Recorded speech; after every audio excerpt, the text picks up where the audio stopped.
My brother paid $15,000 to create a deepfake of me cheating on my girlfriend. He took everything and destroyed me. But 5 years later, he got drunk and confessed on video. Now he lost his job, his wife and my ex he wanted so badly, they never saw their own destruction coming. I'm 28 years old. I own a gym in Portland. And I need to tell this story because what happened 5 years ago basically destroyed my entire life.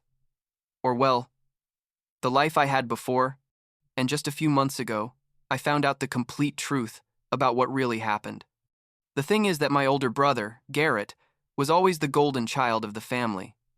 You know, the one who could do no wrong, the one who got the best grades, who got the best jobs, while I was like the average son who never measured up. And honestly, I thought I had gotten over all that when I moved out of the house. Got my own job in marketing, my own apartment, my own life. But it turns out Garrett wasn't done with me. Not even close. I guess I should start from the beginning. Or I mean, not the very beginning when we were kids, because that would take years to tell, but from when I met Victoria in 2018. We worked at the same company, her in human resources and me in marketing, and we met at one of those super awkward company picnics where nobody wants to be there but everyone goes because it feels mandatory, you know?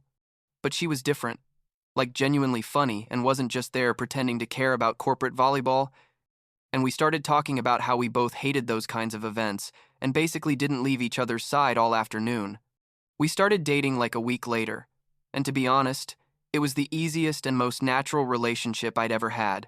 No drama, no complications. Just two people who really liked each other and had a good time together. 6 months in, we were already living together in my apartment, a 2-bedroom that wasn't anything special, but it was ours. And everything was going perfect. Seriously, like too perfect now that I think about it.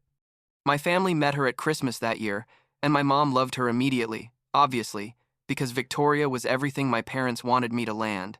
Educated, good job, from a good family. But what I didn't realize at the birth time was that Garrett noticed her too. And when I say he noticed her, I mean he noticed her in a way that definitely wasn't appropriate for an older brother who was supposedly happily single and focused on his career. At first it was subtle things that I didn't quite pick up on, like Garrett started showing up more often in my life after years of basically only seeing each other on holidays, and he always had some excuse to stop by my apartment or invite us to dinner, and Victoria thought it was sweet that my brother wanted to have more of a relationship with me. She came from a super close family, like the Waltons or something, so for her that was normal. But I felt kind of weird about it all. Garrett would ask Victoria things about her work, about her hobbies, about her family, and she'd answer because she was a nice person and there was no reason to be rude. But I started noticing that Garrett looked at her in a way that made me uncomfortable. And once I even mentioned to Victoria, "Hey, don't you think it's weird how Garrett always pays so much attention to you?" And she laughed and said I was being paranoid, that Garrett was just being friendly and trying to get to know his future sister-in-law. Fast forward to September 2019, I had to go to a marketing conference in Seattle for 4 days. One of those networking things that my boss thought would be great for my career, but that basically meant 4 days of boring presentations and awkward cocktail parties, and Victoria couldn't go with me because she had an important project at work. I left on a Tuesday morning, and everything was normal. I kissed Victoria goodbye, told her I'd call her every night, and went to the airport in an Uber. The first 2 days of the conference were exactly as boring as I expected. I attended the sessions, took notes I'd probably never read again, and talked to random people about content strategies and engagement metrics and all that corporate jargon that sounds important but half the time doesn't mean anything. Thursday night, after the last session of the day, I was in my hotel room watching Netflix and eating Chinese food I'd ordered when Victoria called me. And from the moment I answered, I knew something was wrong because her voice sounded weird, like shaky and furious at the same time. She asked me where I was, and I said in the hotel in Seattle. Obviously. Where else would I be? And she said, "Don't lie to me, Jordan. Don't lie to me anymore." And I was like, "What?" Because I literally had no idea what she was talking about. Then she told me I needed to come home immediately, that we needed to talk in person, and I asked her what was wrong, what had I done, and she just started crying and hung up. I got on the first flight I could get Friday morning, didn't even bother telling the conference I was leaving, just packed my stuff and ran to the airport, And during the whole flight back, I was trying to imagine what could have happened. Did someone die? Did something happen at work? Was she robbed? 1,000 scenarios running through my head, but none of them preparing me for what actually came. I got to the apartment around 2 in the afternoon, and Victoria was there with 2 suitcases at the entrance. Her suitcases, and on the laptop on the dining room table, there was a paused video, and she said, "Sit down and watch it," with a voice so cold it gave me chills. I sat down and pressed play on the video, and what I saw was basically my life being destroyed in real time. It was a video of what appeared to be me, in what appeared to be a hotel room, with a woman who was definitely not Victoria, and they were, well, doing what people do in videos that nobody should have to see of their partner. The quality was good, too good, like professional, and the me in the video looked exactly like me. Same face, same body, same voice, even had a mole I have on my right shoulder.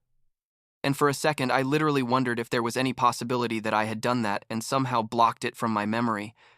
But no, I knew exactly where I'd been every minute of that week. I had receipts, hotel logs, text messages with Victoria from Seattle, everything. I tried to explain to her, "Victoria, this isn't me. This is fake. Someone made this." But she didn't want to hear any of it. She was screaming at me to stop lying, that the evidence was right there in front of my eyes, that how could I be so cynical to deny what was obvious? I showed her my flight itinerary. I showed her my messages. I told her we could check the security cameras at the hotel in Seattle, but she said that didn't prove anything. That obviously the video could be from before or after the conference. And I said, "Victoria, look at the video again. Pay attention to the details. This is a deepfake. This is technology. Someone fabricated this." And she laughed in this horrible way and said, I was delusional, that deepfakes look fake, that this looked totally real, and to stop insulting her with ridiculous excuses. I asked her who had sent her the video, because obviously someone had sent it to her, and she hesitated for a second and then said it had been Garrett, that Garrett had received it anonymously, and that he'd tried to decide whether he should show it to her or not, but in the end felt she deserved to know the truth. And that's when everything clicked in my head, like all the pieces falling into place in the worst possible way. Garrett showing up more often, Garrett paying so much attention to Victoria, Garrett always trying to spend time with us. It all made sense suddenly, but in a twisted and sick way I didn't want to believe. I told Victoria, "It was Garrett. Garrett did this. Garrett fabricated this video," and she looked at me like I'd gone crazy and said I was desperate, that I was trying to blame my own brother instead of admitting what I'd done. And she told me I had 10 minutes to get out of the apartment or she'd call the police. I had nowhere to go, so I called my friend Trevor, who worked with me in marketing, and explained the situation to him. Well, an abbreviated version. Because how do you explain something like this? And he told me I could stay on his couch as long as I needed. I packed a backpack with clothes and some basic stuff, and as I was leaving the apartment, Victoria was sitting on the couch crying, and part of me wanted to stay and keep fighting, keep trying to convince her. But the other part knew it was pointless, that she'd already decided I was guilty, and nothing I said was going to change that. What came next was like a nightmare domino effect. By Monday, my whole office knew about the video, because someone, and I'd bet my life it was Garrett, had sent it to several of my coworkers. And although technically the video didn't show my face the whole time, enough people saw it and decided it was me, and suddenly I became the guy who had cheated on his girlfriend with video evidence. My boss called me into his office and told me that while they couldn't legally fire me for my personal life, they were concerned about my judgment and my representation of the company, and they basically pressured me to resign.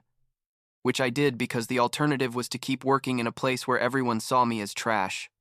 My parents, obviously, believed Garrett's version immediately, because when hadn't they believed Garrett's version of things? I called them trying to explain about the deepfake, and my dad basically told me to stop embarrassing the family with pathetic lies, that Victoria was a wonderful girl and how could I have betrayed her like that? And my mom was crying in the background saying, "I can't believe we raised someone capable of this." I screamed at them to ask Garrett, to investigate how deepfakes work, to please believe me. But my dad just said that Garrett had been the only one with the decency to let Victoria know the truth, and hung up. I lost my job, my apartment, which was under a rental contract and I couldn't pay without income, my girlfriend, my family, and most of my friends in a matter of days. Like literally a week, and my entire life fell apart. Trevor was basically the only person who believed me, or at least who was willing to give me the benefit of the doubt, and he let me stay on his couch while I tried to figure out what to do with my life. I spent weeks trying to find evidence that the video was fake. I contacted tech experts, tried to trace where the video had come from, but everything cost money I didn't have. And although I found some specialists who said yes, there did appear to be signs of digital manipulation. Nobody could prove it definitively without a complete forensic analysis that cost literally thousands of dollars. About 2 months in, Trevor told me he was considering moving to Portland because his sister lived there and had gotten him an interview at a boutique gym that was looking for sales and marketing staff, and he asked me if I wanted to go with him, like start from scratch in a place where nobody knew me and nobody had seen that damn video. I had nothing keeping me where I was, so I said yes, packed everything I had left into my car, which thank God was mine and paid off, and we drove to Portland on a Tuesday morning in November, leaving behind everything I had known. Portland was weird at first, like any new city is, when you arrive without a job, without an apartment, without a real plan beyond surviving.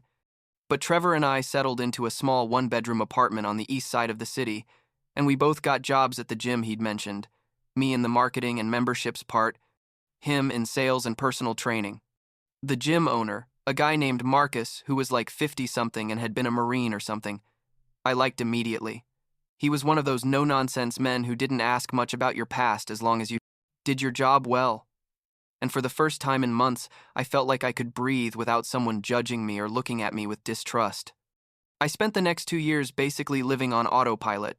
I worked at the gym, occasionally went out with Trevor and some new friends we made, exercised obsessively because it was the only way I could turn my brain off, and tried not to think too much about Victoria, about Garrett, about my parents, about all the life I'd lost. I didn't date anyone seriously during that time because honestly, how could I trust someone enough to tell them what had happened, and how could I not tell them if the relationship got serious? It was a vicious circle in my head that basically kept me single and miserable, although at least it was a different kind of miserable from what I'd been immediately after the whole disaster. Then, in March 2022, I met Melissa at the gym.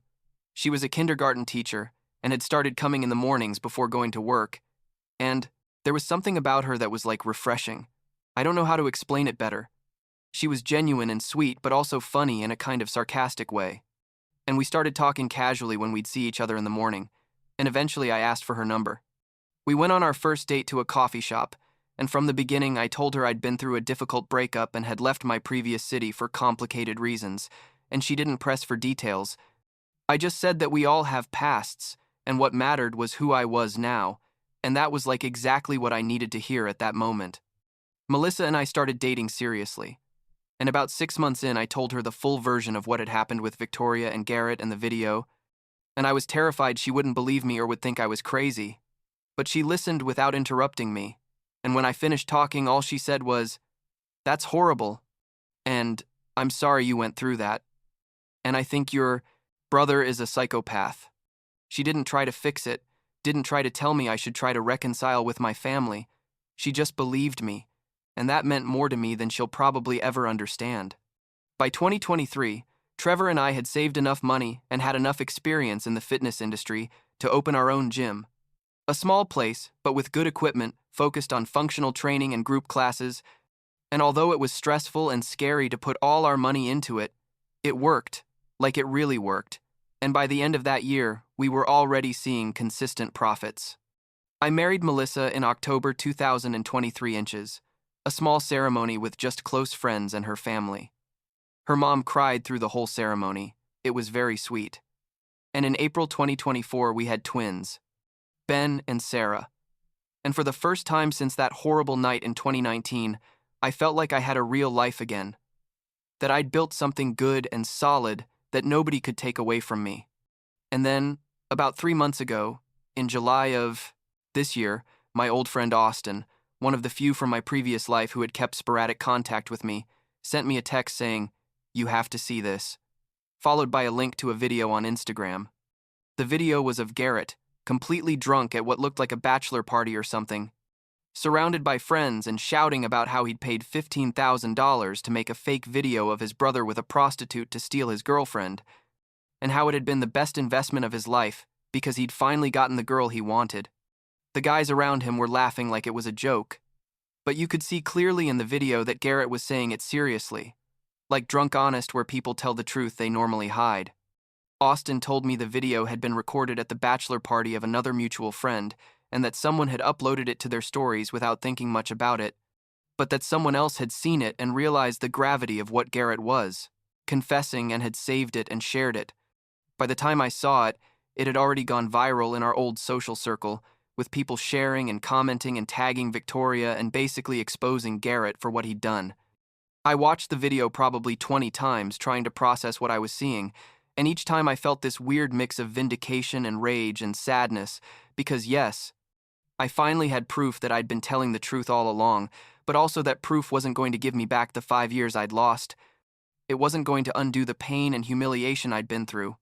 My phone exploded with messages from people from my previous life, apologizing, saying they'd been horrible to me, that they couldn't believe what Garrett had done, and every apology felt hollow because where had they been when I begged them to believe me?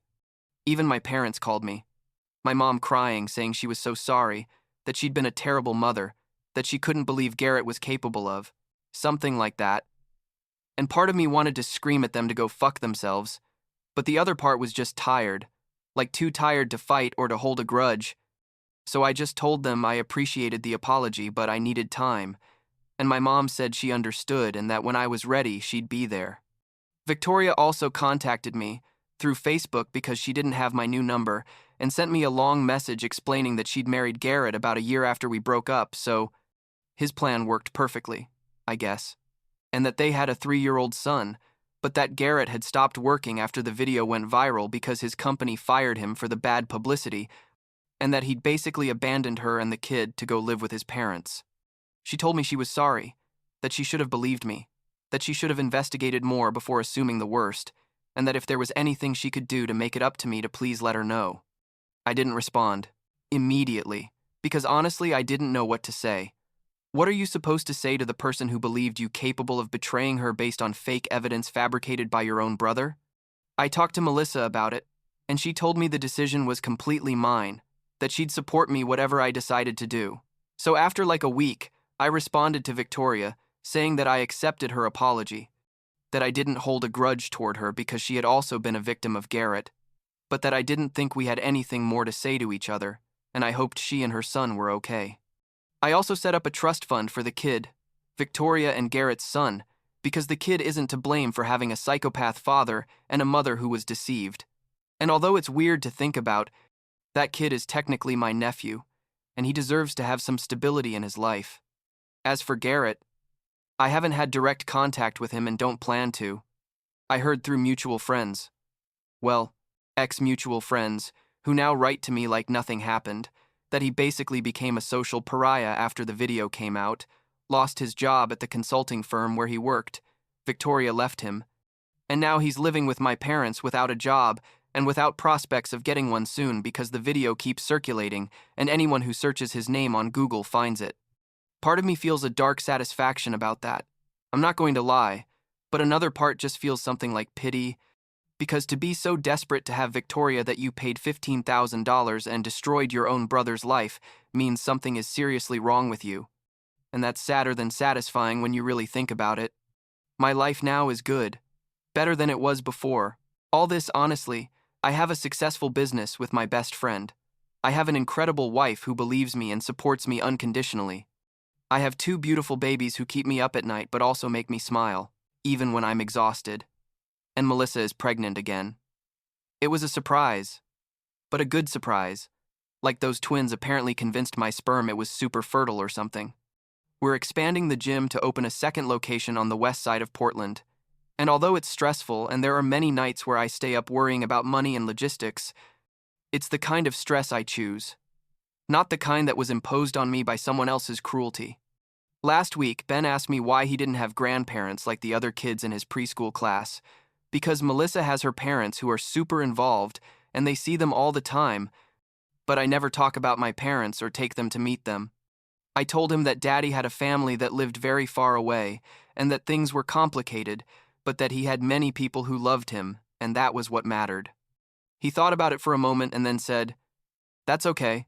I still have Grandma June and Grandpa Rick, Melissa's parents," and ran off to play with his dinosaurs.